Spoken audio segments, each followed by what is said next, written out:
Assalamualaikum everyone, hope you are doing pretty well. Today I will discuss the difference between self-love and self-obsession. Mostly we mix the concept of self-love and self-obsession, which is not right. Here in this video I will share my point of view on both of these terms. So before lending me your ears for the next few minutes, I will appreciate if you subscribe to my channel and hit the bell icon for more exciting content. So let's begin. Self-love is an attribute that allows you to respect yourself in the first place and then others in the second. Self-love is all about loving yourself whenever you see a mirror, no matter how big your nose is or how short your height is.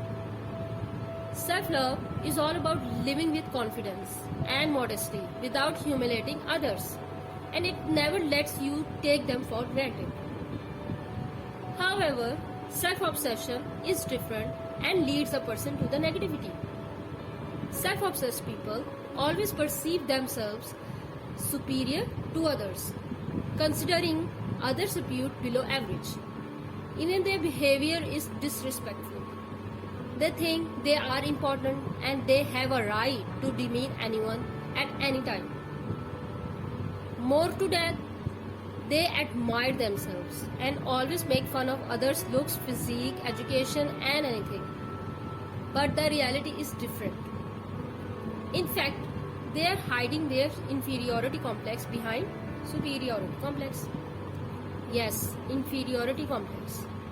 How? Well, let's understand it with an example. Let's suppose a person who is extremely good looking and wealthy but his academic track record is not worth mentioning. He would be obsessed with his looks and wealth and always compare himself with others on the basis of these two factors.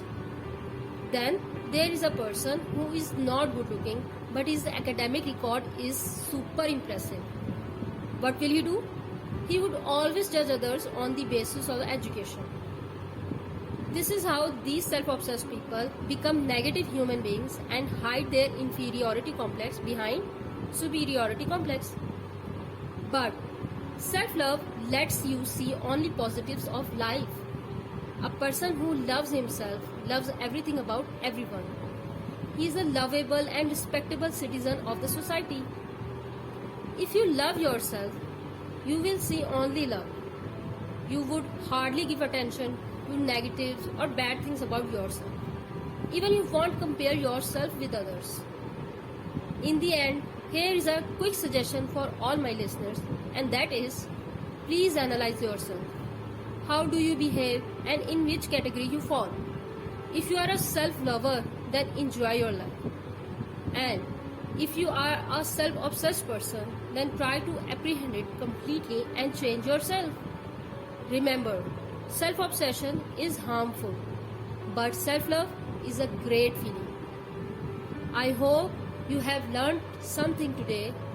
Please like and share this video with your friends before leaving. Thank you. Allah Hafiz.